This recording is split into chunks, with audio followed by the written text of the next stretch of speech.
자, 이제 오늘은 우리가 매주 현대문학이랑 고전문학이랑 번갈아서 하고 있는데, 고전문학의 이제 핵심이 거의 다 왔어요. 고대. 그 다음에 신라. 그 다음에 우리 고려. 조선. 이 맥락 중에 우리가 이제 신라까지가 끝났거든요. 그래서 이제 공무도화가, 황조가, 뭐 구지가, 해가. 요거는 제가 나눔이와 지킴이 요 유튜버에 들어가도 고대는 많이 찍어놨고, 신라는 이제 우리 오대천하, 안민가, 원앙생가, 처용가, 제망매가, 창기파랑가, 모중질환가, 6대천왕까지 다 수업을 했죠. 신라의 한가와 이제 고려 사이에 이제 학생들이 가장 많이 실수를 하는 한시가 굉장히 시험에 잘 나옵니다. 근데 우리가 이제 지금 현대문화 하고 있기 때문에 정규 시간에 걸쳐서 하기에는 보강을 더 해줘야 되기 때문에 줌 수업도 제가 하다가 많은 학생들이 이제 학원 수업 겹쳐가지고 밤 10시 30분마다 제가 항상 하고 있는데 영상을 찍는 게 낫겠다 싶어갖고 영상으로 대체하기로 했습니다. 한시와 신라를 이제 학교 선생님이 가장 헷갈리게 되는 게, 신라 같은 경우와 이제 한시를 비교하는 시험 문제들이 많이 나와요. 그래서 신라는 노래를 부르는 향가, 한자를 도입해서 내 마음대로 어순을 바꿔 쓰는 향찰. 엄연히 제가 정규 시간에도 말했지만 향가는 노래입니다. 신라의 네임드예요. 나 트로트도 있고 힙합도 있고 락도 있고 뭐 나는 발라드를 부를 거야. 그럼 이제 고대는 가요, 신라는 향가, 고려는 가요, 조선은 시조. 이 노래의 맥락의 이름이 달라지는 거예요. 뭐 트로트, 발라드 이렇게 생각하시면 돼요. 신라는 향가라고 부른다. 자, 그럼 이 향찰은 뭐냐? 한자를 어순에 마음대로 조합해서 조사도 막 한자를 마음대로 쓰고, 왜냐하면 우리는 표음무자고 한자는 표의, 뜻에 따라 달라지기 때문에 이 한자의 어순을 마음대로, 즉 향찰이 나오면 글자라고 생각하시면 편해요. 그래서 이제 제 손글씨 프린트를 이렇게 보면, 우리 정규교주가 EBS이기 때문에 EBS 제 스타일을 보시면, 향가 같은 경우에는 이게 어순이 중국 사람들이 와서 읽지 못한다고 해요. 왜냐면 어순이 마음대로 뒤바뀌었으니까. 그런데 이 한자 같은 경우에는 원래 어순대로 쓰여져 있는 거예요. 우리가 오늘 두 작품을 할 건데요. 추야우중과 촉규화를 할 거예요. 단톡방에는 제가 손글씨 사진을 올려드리겠지만 최대한 나올 수 있게 뒤로 이렇게 빼겠습니다. 자, 그래서 신라와 7, 8년 생각하시고 보시면 되고, 한시의 가장 큰 차이점은 얘는 진짜 전통 한자로 된 시예요. 그래서 향가가 이제 4구체, 8구체, 19채, 그러다가 이제 처용가, 결국 8구체로 19채로 마무리 짓는 게 아니라 처용가로 마무리 짓는다. 정규 시간에도 많이 얘기했고, 한자는 그게 아니에요. 얘는 절구, 율시, 배율이라고 자기만의 또 네임드가 있어요. 요렇게. 그래서 4구체, 8구체, 19채라고 이러는 건 신라의 시라고 생각하시면 되고, 절구, 율시, 배율, 4줄, 8줄, 10줄, 12줄 그 이상, 이렇게 절구, 율시, 배율은 한자로 된 시를 네임들이 일컫는 거다. 자, 여기 기본부터 보겠습니다. 자, 그 다음에 이제 우리가 올림푸스에서 이제 바로 신라와 고려 사이에 찡겨 있는 게 지금 한시거든요. 물론 그 사이에 이제 설화도 나오기는 해요. 혀에서 나오는 이야기.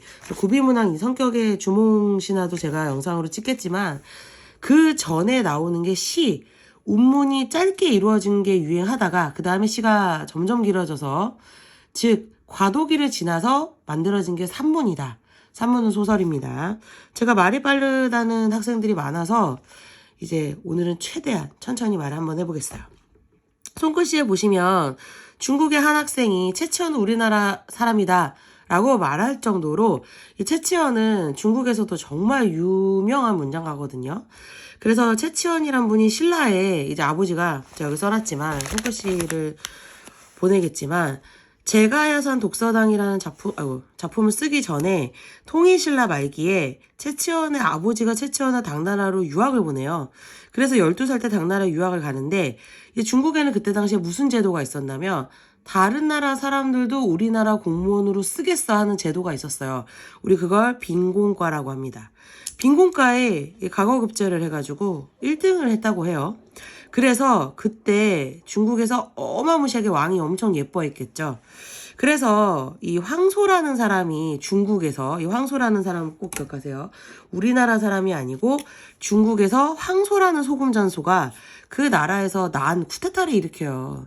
그래서 황소야, 너를 토벌하려고 한다. 그러니까 제발 글씨만으로 격언을 날릴 테니까 그러지 마라. 그래서 이 채치원이 토황소경문이라는 글을 쓸 정도로 중국의 왕이 굉장히 예뻐할 정도로 중국에서 한 시대를 풍미했지만 신라에 다시 돌아왔을 때는 신라의 왕이 뭐라 그랬냐. 너는 육두품이야. 너의 신분은 한계점이 있어. 그러니까 신라에 와도 어찌할 순 없다. 그래서 이제 채치원이라는 사람이 나오면 두 가지를 겸비해요. 하나는 체념의 정서, 한의 정서. 그래서 그런 시들을 많이 썼다. 제가요 가야산에 은거해서 독서만 하다가 어디로 갔는지 모르게 사라지는 그런 위대한 문장가였다. 좀 안타깝죠. 자, 그 다음에 이제 보통 우리가 EBS나 학교 공부에서 채치원 선생님을 안 배운 학생은 없거든요. 그래서 채치원 선생님이라 하면 가장 큰 특징이 뭐냐면 촉교화, 그 다음에 추야우중, 제가야산 독서당, 요 3콤보는 무조건 배웁니다. 그래서 이런 시를 영문시라고 해요. 읽어볼까요? 한자로 된 시, 한 시의 종류 중에 자연, 구체적 사물을 집중적으로 묘사한 시를 영문시라고 해요. 그럼 예를 들어 영문시라는 말이 나오면 자연스럽게 한 시의 종류구나 생각하시면 됩니다. 자, 일단 우리가 문학은 문제 보기 속에 답이 있잖아요. 보기 한번 읽어보겠습니다. 채치원은 당나라에서 빈곤가라는 제도에 급제해서 아주 중국에서 인정을 받아요. 문제는 신라인이라는 이유로 제대로 인정받지 못했고, 자, 이거는 중국에서 인정을 못 받았다는 일구조도 있고요. 왜냐하면 외국인이니까. 그 다음에 두 번째는 신라에 와서도 인정을 못 받아요. 아까도 말했지만 신분 제도의 한계점에 부딪히게 됩니다. 굉장히 시험에 잘 나오겠죠. 그 다음에 신라에서는 육두품 출신한 신분적 이유로 고위간직에 오르지 못했다. 그래서 가와 나시에서는 자신의 능력을 인정해준 세상에 대해서 한의 정서를 엿볼 수 있는 그런 작품 두 개를 오늘 해보겠습니다. 자, 우리가 채치원 하면 어떤 사상을 갖고 있는지를 먼저 보셔야 돼요. 채치원은 당나라 유학생활을 하면서 항상 수구초심을 꿈꿔요. 우리 정지홍의 향수라고 현대문학에서 배웠거든요. 향수병이라는 게 있죠. 향수는 고향을 그리워하는 마음이에요. 여우가 죽을 때 구름을 향하여 머리를 두고 초심, 원래 고향으로 돌아가고 싶은 마음이 있습니다. 그래서 처음에 촉교화, 추하유중을 쓸 때 채치원 마음이 어땠는지를 이해하고 제가야산 독서당을 오늘 하지 않지만 일바가 가을에 밤이 돼서 비가 내리는 마음 같아. 우리 문학의 핵심 아시죠? 바로 손으로 들고 하겠습니다. 문학의 핵심 키워드는 뭐냐면 아까도 영문시라는 말이 나왔지만 자연의 소재는 공간의 소재가 되어주고 시간의 소재는 굉장히 중요해요. 오늘 정규 시간에도 말했지만 즉 자연과 공간의 시간은 뭘 나타내죠? 보통 시간의 흐름을 나타냅니다. 두 번째, 화자의 감정을 고조, 부각, 심화시키는 기능을 해요. 이건 수능에도 맨날 나오는 거예요.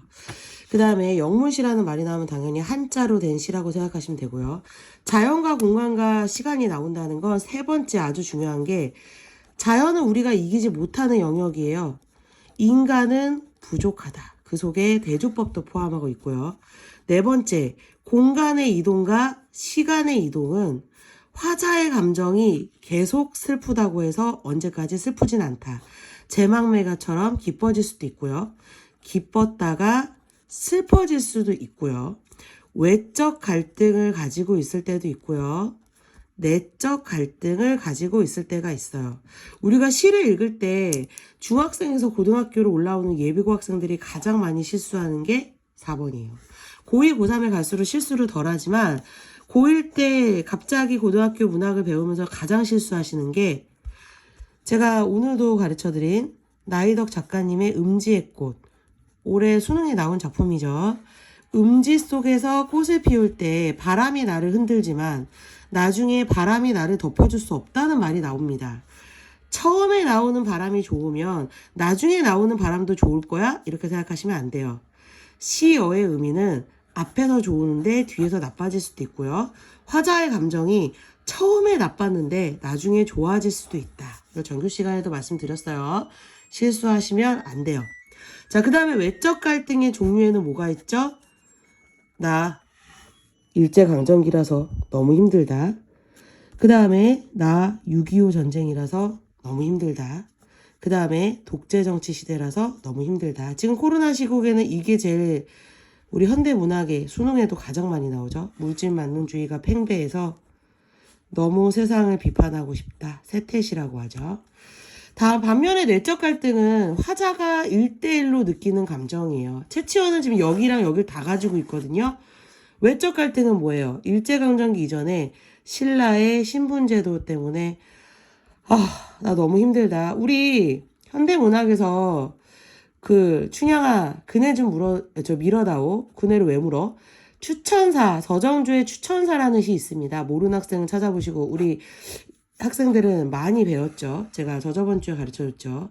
향단아 그래 좀 밀어줘. 하늘이나 바다로 가야 되는데 신분의 한계점 때문에 춘향이는 어찌할 수 없다라는 시예요.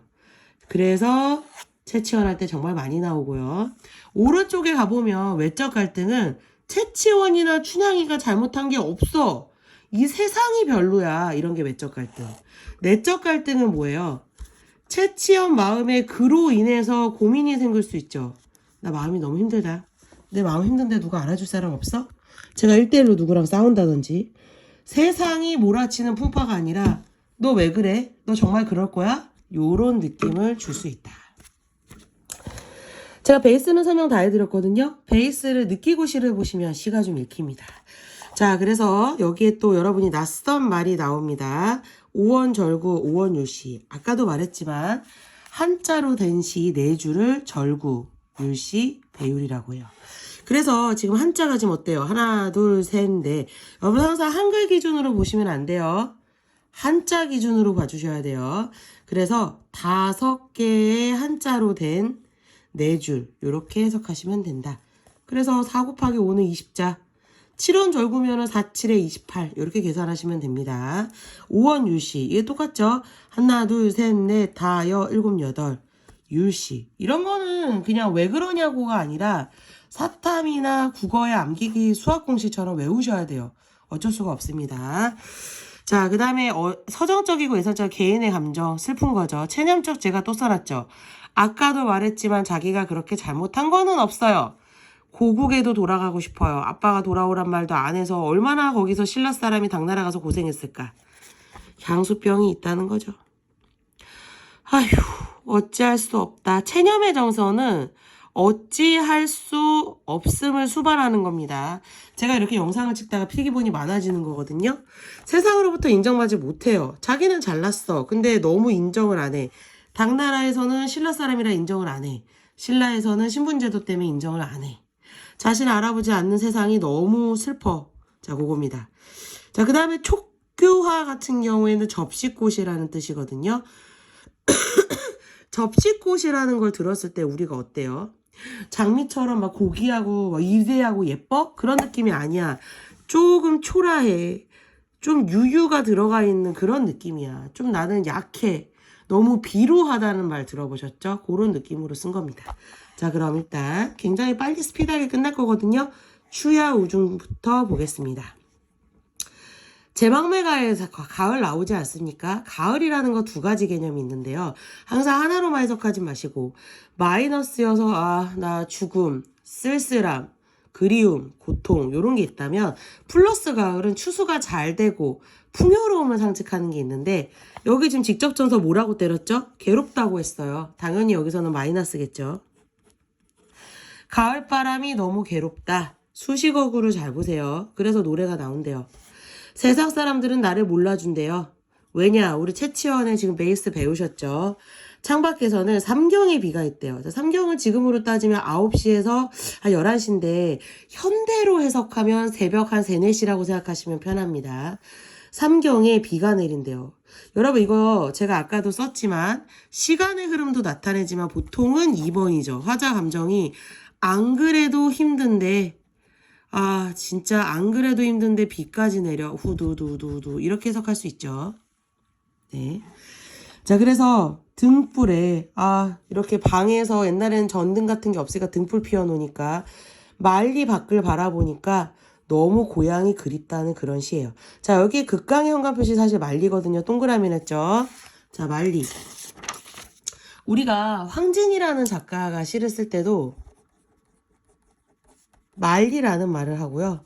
정철이란 작가도 천리 말리 요런 말이 굉장히 고전시가에 많이 나오거든요. 일단 얘가 나오면 두 가지입니다. 첫 번째는 정말 신라까지 가야 되는데 겁나 머네. 물리적 거리감이죠. 겁나 멀다. 두 번째는 뭐예요? 나 신라가 너무 가고 싶어. 황진이가 님이 너무 보고 싶어. 정철이 임금님이 너무 보고 싶어. 채치원 오빠가 뭐래요? 신라 너무 가고 싶어. 심리적 거리감이 더 시험엔 잘 나옵니다. 당연히 그리움의 정서고요. 얘가 나오면 수학공식처럼 외우셔야 될 게 나 너무 보고 싶어요. 세 번째는 그렇게 멀지 않은데 제가 집 밖에 슈퍼마켓에 멍멍이 고양이가 묶여져 있는데 걔가 보고 싶어요.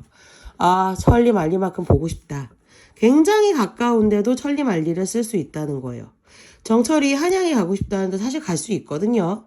그런데 너무 멀다. 고조, 부각, 심화 용어로도 쓴다는 거 기억해두면 좋겠죠?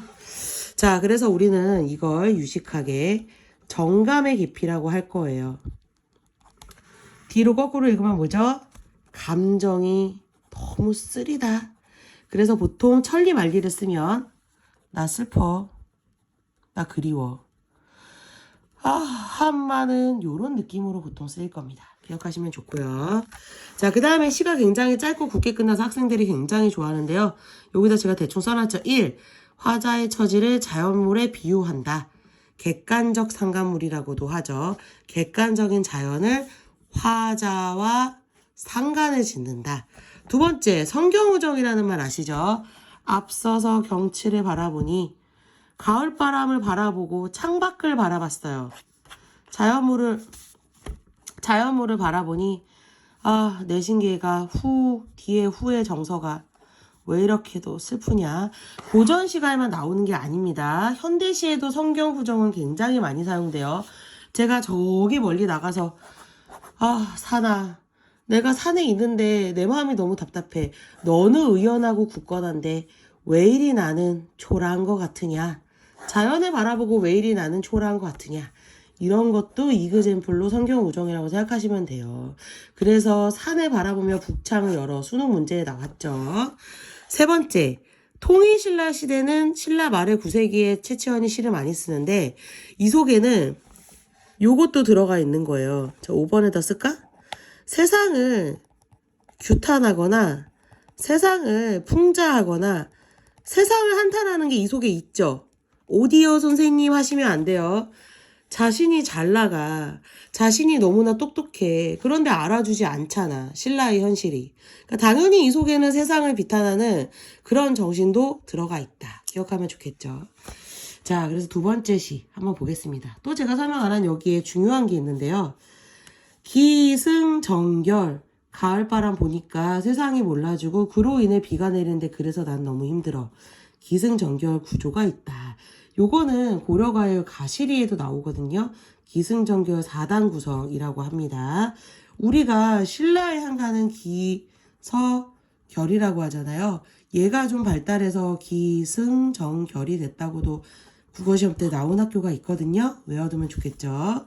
신라의 시 한자의 시는 요런 바탕을 둔다. 물론 우리나라 고려가요나 기존 다른 작품에도 기승전결은 사용됩니다. 현대에도 나오니까 주의하시고요. 그 다음에 여기에 보시면 율격이 있는, 여기 보면 5원, 7원 다 같이 율시와 같이 근체시가 있고 고체시가 있는데, 우리는 율격이 있는 시 속에서 굉장히 자유롭게 쓰는 걸 고체시라고 하고요. 조금 딱딱해, 이런 걸 근체시라고 합니다. 외워두면 굉장히 좋겠죠? 자, 그 다음에 이제 나시 한번 해보겠습니다. 너무 거칠대요. 특수학교들에서는 요런 게 나오는 학교가 있어서 제가 덜어드렸고요. 가시도 나시도 성경 후정이 베이스인데 두 줄, 두 줄, 두 줄, 두 줄 요렇게 나눠지는 걸 절구, 율시, 배열, 율시 중에서 8줄을 4교간으로 나누는 걸 수련, 함련, 경련, 미련이라고 해요. 기존 학교에서는 잘 나오지 않지만 특수학교에서는 이거 나올 수 있으니까 외워둬야 됩니다. 수련, 함련, 경련, 미련, 수함, 경미라고 하고요. 자, 그 다음에는 이제 바로 시를 들어가 볼게요.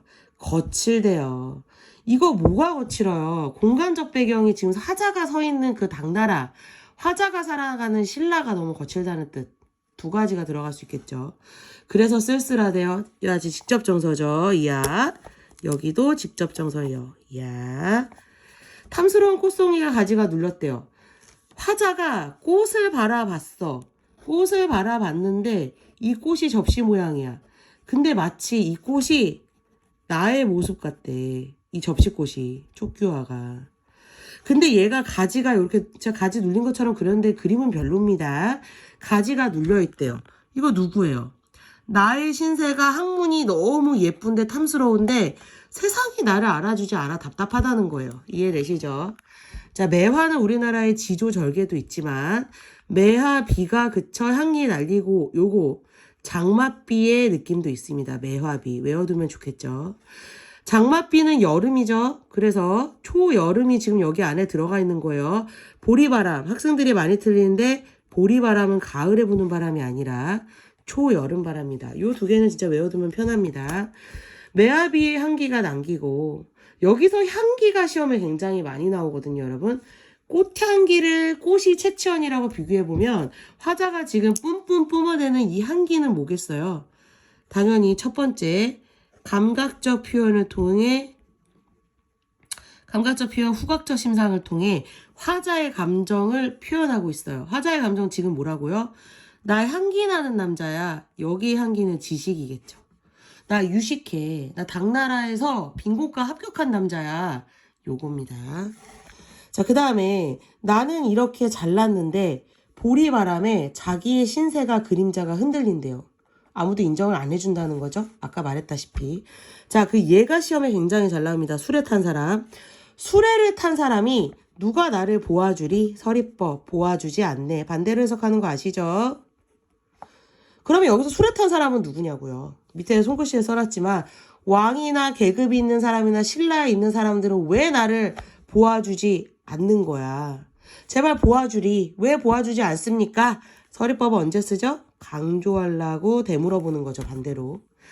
자꾸 벌나비만 부질없이 찾아듣네요. 하찮은 사람들만 나에게 찾아온대요. 그래서 속상하대요.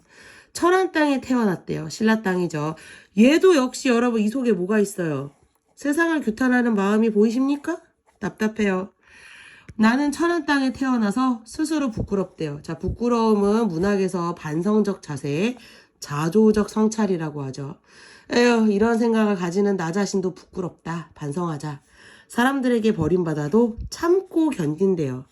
체념하는 거예요. 어찌할 수 없으니까. 내가 먼 이국 땅에서 소국, 신라의 작은 나라인데 내가 뭘 어쩌겠어. 자, 여기 보겠습니다. 정말 중요한 거예요. 주어진 운명과 대결하고 있어요. 지금 여기서 대결을 안 해. 수능에, 슬픔에, 승화. 제가 이거 진짜 문학에서 중요하다 그랬죠. 고통 끝에 낙이 온다. 수능해라. 너가 고통에 저항하면 할수록 수능을 못할 것이다. 수능하면 반드시 뭐가 난다고요? 발간하는 순간이 올 것이다. 문학의 3구조예요. 3구조. 채치원도 지금 수능에서 슬픔을 통해서 문학으로 체념을 함으로 인해서 이런 예쁜 달간적 시를 쓴 겁니다. 달간이 뭐냐고 물어본 학생이 있을까봐 초월적이고 나는 국어 다 알아. 나 1등급이야. 이런 스웩하는 느낌이라 생각하시면 돼요. 한해 정서. 즉 최치원의 마음에는 뭐가 있어요? 자연을 바라봐서 아름답다는 걸 우함이라고 하고요. 내가 도전해서 어찌 하려고 하는데 뭔가 가림막이 있어서 잘 되지가 않아요. 비장미라 하고요. 그 다음에 이 사람 마음에는 한해 정서도 있죠. 그래서 사실은 이희 전체 배경에는 골개미도 사실 있습니다. 세상을 규탄하는 마음이 있기 때문에. 자, 그래서 채취하는 사람 배워봤고요. 저도 이렇게 문제 풀었지만 문제 꼭 풀어보시고요. 자, 채취원이라는 작가 정말 중요하죠? 뾰로롱. 자, 그러면은 영상 끝.